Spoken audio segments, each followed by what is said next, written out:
Quem aqui já ficou com muita sede? Pai, o Rodrigues sabe o que é sede por agressão, né? Você entendeu o que eu falei, né? Você passou uma situação como militar, está entendendo o que eu estou dizendo, né? Perde sangue, então a sede aumenta. A sede, irmãos, ela é um grito de todo o corpo. Quando todo o corpo grita, você tem sede. A sede, ela é diferente da dor. Você, quando tem dor de cabeça, pode ser um problema de fígado, pode ser um problema de coração, pode ser até um problema dentário, uma dor de cabeça. Dor de cabeça pode ser um problema no globo ocular, na visão. Então, uma dor de cabeça, ela pode identificar um problema ou dois. A sede é diferente. Quando você sente sede, é todo o teu corpo gritando que precisa ser socorrido. Quem me está entendendo, diga amém. E aí, essa sede, essa vontade de beber água, você vai e começa a beber água. De vez em quando a gente comete o erro, o equívoco, de por estar desidratado, com sede, beber água de uma vez só, o que não é correto. Porque quando você bebe água de uma vez só, você também elimina a água de uma vez só e elimina também aquilo que devia ficar de água no teu organismo. Mas essa mulher aqui, no caso dela, ela tinha uma sede. E eu vou falar aqui dessa sede que todo ser humano tem. Quem aqui já pecou, levanta a mão. Tem irmão que não levantou a mão, não. Vou mandar lá para o Vaticano para beatificar, né? Beatifica. A Bíblia diz, se dissermos que não pecamos, mentimos-nos, né? Enganamos-nos a nós mesmos. Mas a sede da mulher samaritana é interessante, porque ela era uma pessoa que tinha que viver escondida. Ela tinha que viver uma vida diferente das outras pessoas. Ela era uma pessoa frustrada, arrasada, uma pessoa questionada, e eu tento imaginar como é que naquele tempo uma mulher conseguiu casar 5 vezes. Porque hoje tem gente que não consegue casar uma. Outro dia eu encontrei uma irmã, olhei e ela falou, pastor Daniel, tudo bem? Lá no Belém. Está aqui meu esposo. Quando eu olhei aquilo, eu falei, Jesus faz milagre que surpreende, porque... Então tem gente que não consegue casar uma vez, ela conseguiu casar 5. E eu estou falando de 2000 anos atrás. Porque nesse período aqui, minha gente, os estudiosos teólogos dessa época aqui, eles consideravam que mulher nem tinha alma. Mulher não tinha direito a voto. Mulher não tinha direito a nada. Quando se vendiam escravos, e se compravam um escravo, o que tinha de mulheres como escravas ia de caixinha, de gorjeta, para a pessoa que comprou o escravo. Existem histórias, se você ler o livro de Espartacus, ou ler a história dele, ou assistir a história dele, você vai entender o que era a escravatura para a mulher. Se você ler a história de Júlio César, como ele conquistou a Gália, você vai entender o que era a escravatura para a mulher.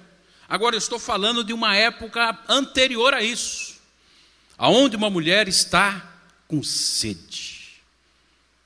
E ela, por causa da sede, ela se levanta.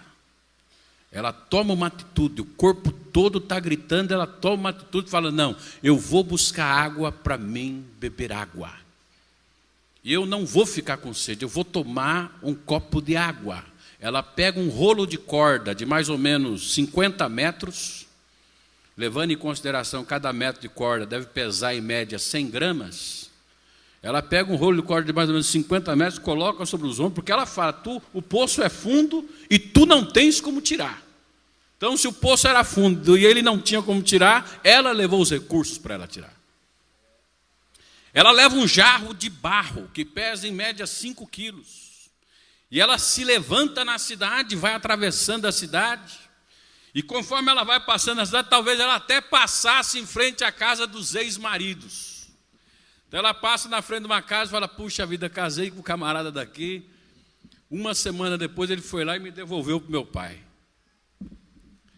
Ela passa na casa, na frente, porque toda a cidade antiga, principalmente, só tinha uma avenida. E essa cidade é interessante também que o poço fica fora da cidade, o poço era desprotegido.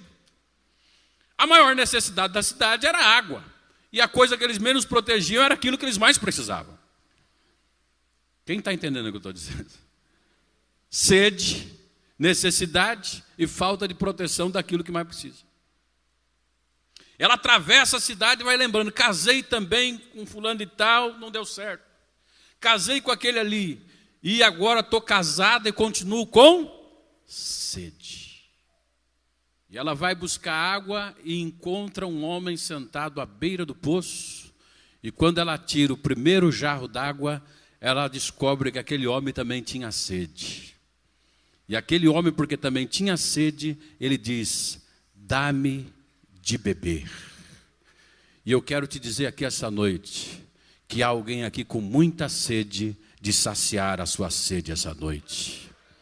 Há alguém que está aqui essa noite que sabe o que é ter sede e também não ter o que beber, porque quando ele esteve pendurado numa cruz sangrando, a sua vida esvaindo, ele teve sede, pediu água e não teve quem lhe desse de beber. Você nunca vai perceber, essa mulher aqui também não dá água para ele. Jesus hoje está com sede, ele está com sede, o corpo dele todo grita, aleluia, sabe para quê? Para tirar você dessa situação, para mudar o quadro da tua vida, para salvar a tua alma e para escrever o teu nome no livro da vida. Quantos querem crer nessa salvação? Podem dar um glória a Deus onde você está? Jesus quer te salvar. Aquela mulher recebe o pedido de Jesus, porque por incrível que pareça, irmãos, quem pediu para morrer no seu lugar foi Jesus. Foi Jesus que pediu para saciar a sua sede. Essa sede que nós temos, que ela afunda a nossa alma, que é o pecado, que é o pecado que nos arrasta para o inferno, que tira o nosso nome do livro da vida, essa sede que pesa na nossa consciência, isso só pode ser curado se nós bebermos outra água. Filosofia não perdoa pecado. Filosofia é um gole de água que alivia um pouco a tensão. Reza de Ave Maria também não perdoa pecado. Confessar para padre, confessar para pastor também não perdoa pecado. Isso tudo é apenas um golinho d'água que eu sei tirar com minha corda e com meu jarro. Mas aquele que está aqui nessa noite, ele é diferente. Ele não é uma filosofia de vida. Ele não é uma atitude de vida que você tem que ter, que você tem que tomar. Ele não é uma vela que você acende para um santo. Ele não é um ritual de macumbaria, um despacho que você faz. Não é nada disso não. Jesus é diferente. Ele é o Cordeiro de Deus que tira o pecado do mundo. Alamacandarab. Ele é o Cordeiro de Deus que morreu pelo homem. Ele se entregou a si mesmo. Ele veio morrer pelos homens. E ele então disse para aquela mulher, e a mulher falou, mas você quer beber minha água? Para que você quer a minha água? Jesus disse para ela, se tu conheceras o dom de Deus. Diga para o teu irmão, o dom de Deus. Primeiro, irmão, tem gente que não conhece Deus. Tem gente que acha que Deus é mau. Foge de Deus porque Deus é mau.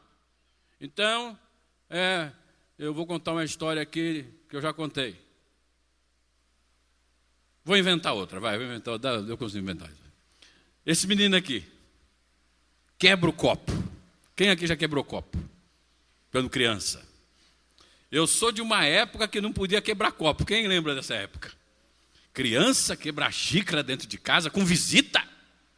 Meu Deus, na minha casa, se eu quebrasse uma xícara em casa, perto do meu pai, eu acho que aquele filósofo Bezerra da Silva deve ter passado perto da minha casa um dia desses, que ele escreveu uma música. Mas ele quebra o copo e pega os cacos de copo Esconde debaixo da mesa. Quem já escondeu o copo debaixo da mesa? Eu vou falar uma outra coisa aqui que eu fiz muito quando criança. Quem aqui já roubou leite condensado de madrugada? Só tem bandido. Quem aqui já foi na geladeira e comeu um pedaço do doce que era do irmão, que não tinha chegado ainda?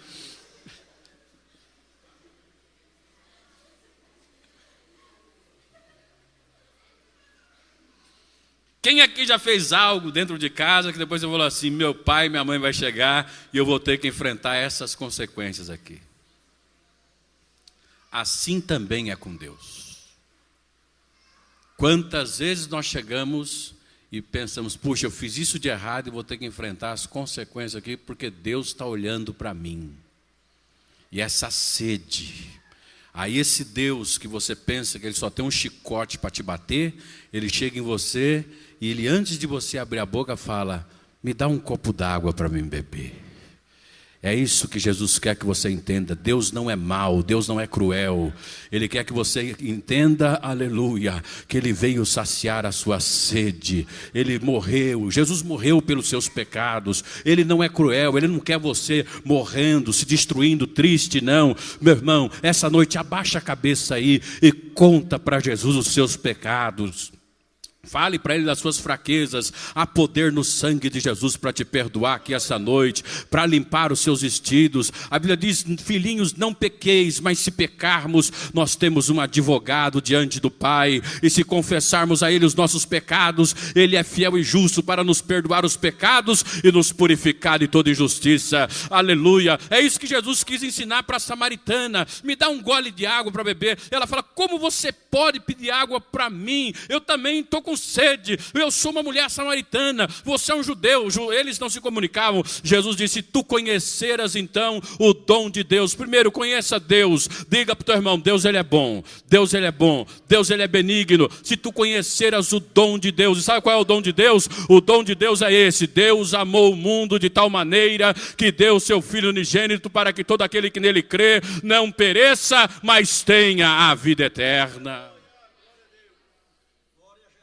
Se você beber essa água, você tornará a ter sede. Porque, irmão, a vida espiritual, ela tem que ser uma coisa constante. Eu fico vendo esses crentes que vivem de conta-gota. Eu comprei lá umas árvores para pôr lá no sítio e falei para o camarada que me vendeu aquilo lá. Como é que eu vou... Você tem que ir lá, Almir, plantar as árvores para mim. Que eu não sei plantar aquilo não. Você vai nada, você furão. Mas ele falou assim, ó, você vai fazer o seguinte, o senhor vai pegar, cavar o buraco, pôr a planta dentro e vai pôr uma mangueirinha e de uma em uma hora cai uma gota d'água. Eu falei, puxa vida, só isso? É. E a planta não vai morrer? Não.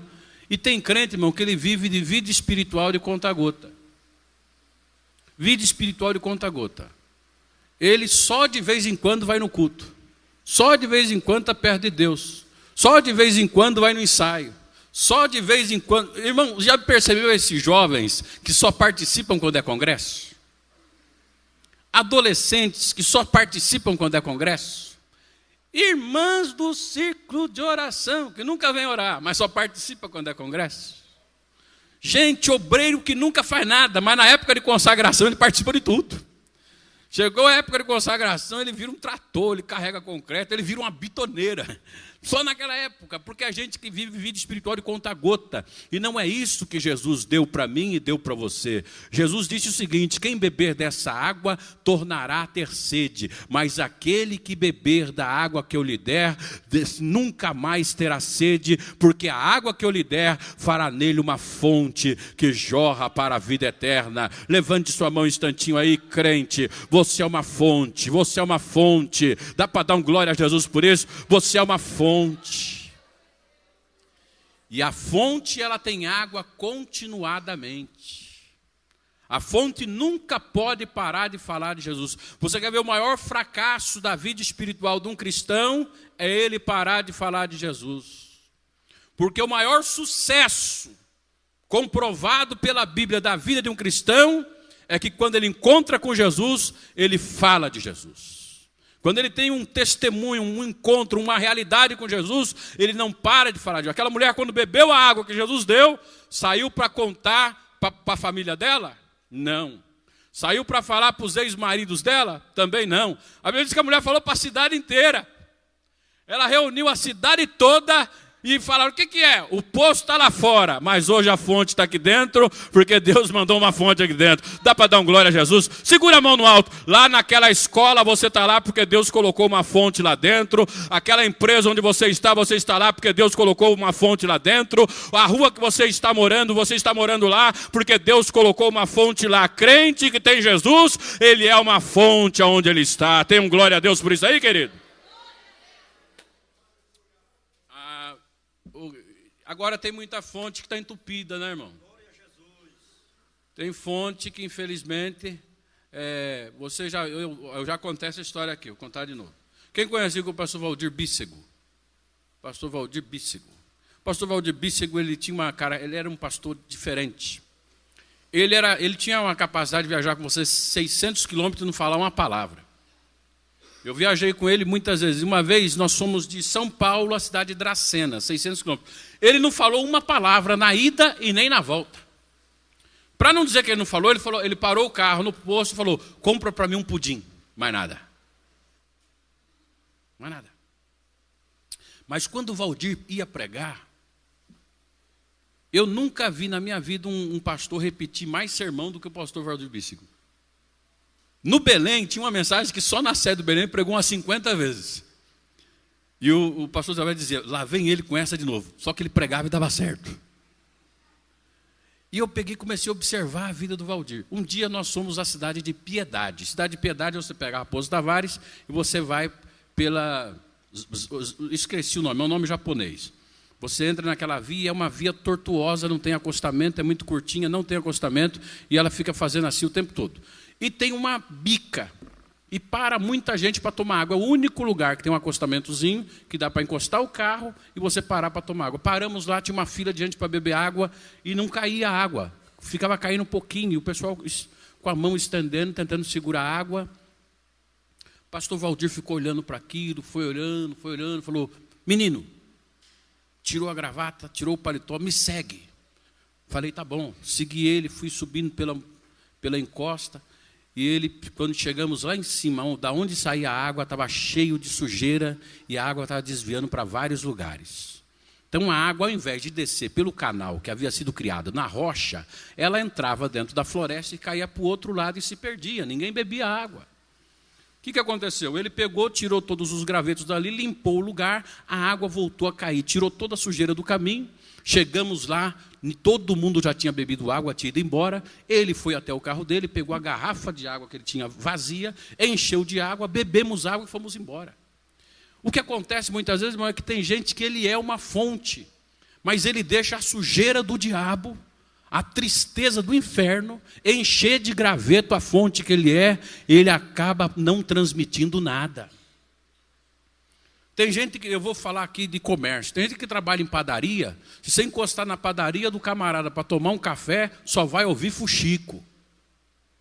Tem gente que trabalha costurando, não estou falando das costureiras que eu tenho não, que eu não conheço a casa de vocês, mas tem que trabalha costurando, se você for lá na costura da irmã, só vai ouvir fuxico, só vai ouvir coisa ruim da vida dos outros. Tem gente que tem oficina mecânica, mas se você encostar na mecânica do camarada, você vai saber dos pecados da cidade inteira, vai saber tudo que não presta, e vai até ouvir o absurdo que o Palmeiras foi campeão. Porque só tem porcaria para falar.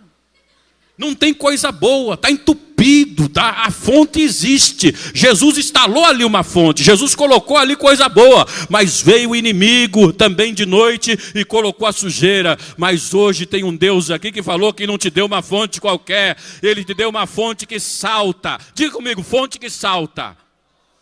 Diga mais forte para entender, fonte que salta. Essa fonte que salta, ela faz a limpeza sozinha. É só dobrar o joelho e dar glória, é só abrir a boca e dar glória, é só ler a Bíblia e dar glória, é só levantar de madrugada e dar glória, é só fazer um jejum de manhã, é só não perder o culto na quarta, ouvir a doutrina na sexta, vir para a escola dominical que você vai descobrir que a fonte, não precisa ninguém lá tirar graveto não. Quando o inimigo vier trazer sujeira, a fonte vai pôr toda a sujeira para fora e o crente vai dar glória a Deus e aleluia.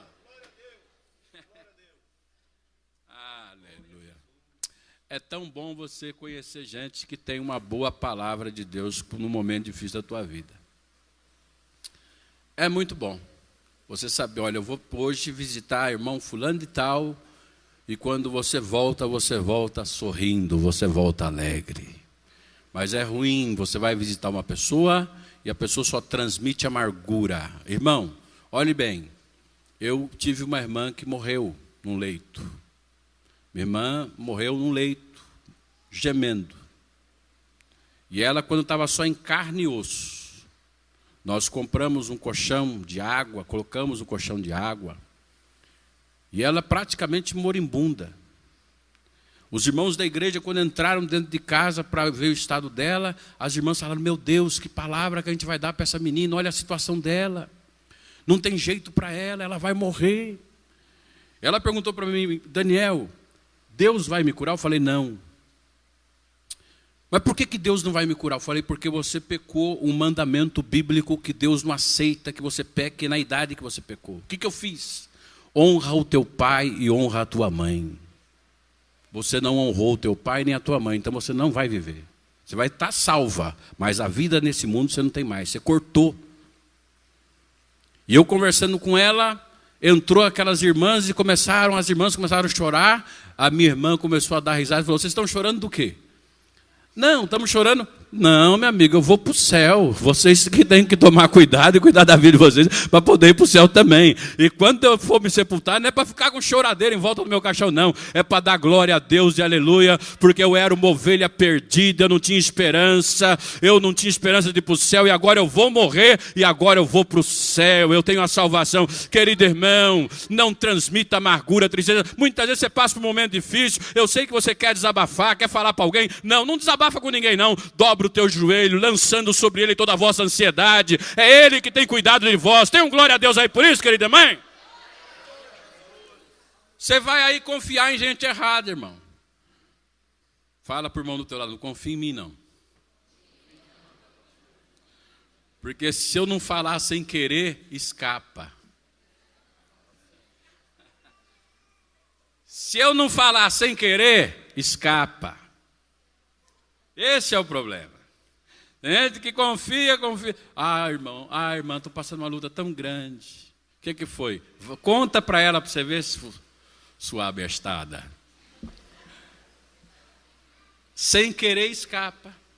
E depois, irmão, me perdoa, eu falei, mas não foi com maldade.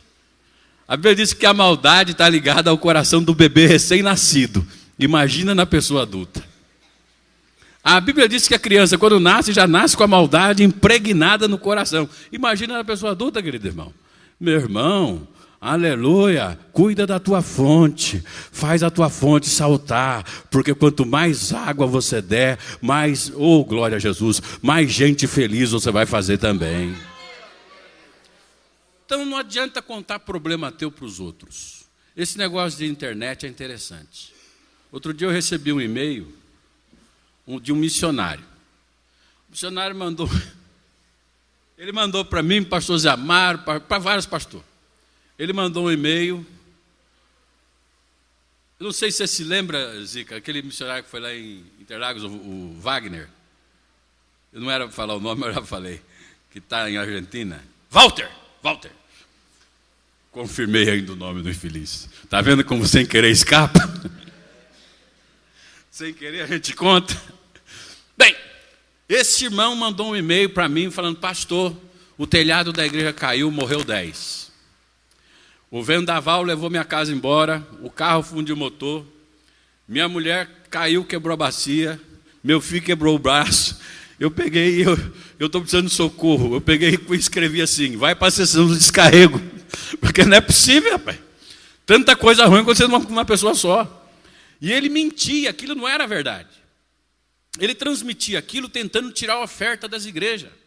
Então ele só falava mentira. Só mentira, mentira, mentira. Aí ele começou a reclamar que ninguém dava oferta para ele.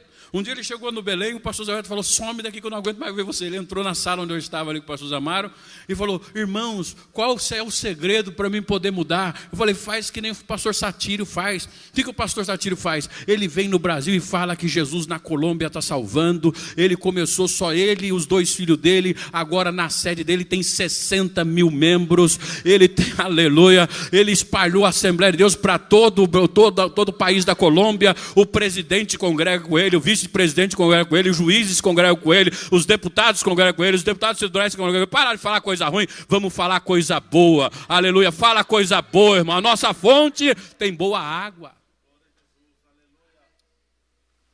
Para vender água, você tem que ir lá e fazer um teste do que tem na água. Quem é que entende disso? Como é que é, irmão, o teste para vender água mineral? Eu não sei por que chamam água de água mineral, porque toda água é mineral. Não existe água que não é mineral, toda água é mineral. Existe a diferença da água de Sabesp que se chama água tratada, mas toda água é mineral. Mas vamos lá, para vender água você tem que ir lá ver a qualidade da água. Aí a qualidade da água define também o preço da água e define os benefícios que aquela água traz. O problema de você deixar contaminarem a fonte é comprometer tudo que Jesus pode fazer através de você. É comprometer tudo que Jesus pode fazer com a qualidade da tua água em você. É por isso que na tua vida não acontece nada e você se assusta quando ouve testemunho. Você está comprometendo a qualidade da água. Dá uma melhorada na qualidade da água hoje. Deixe Jesus melhorar essa água hoje, querido irmão. E você vai ver que você vai ser feliz.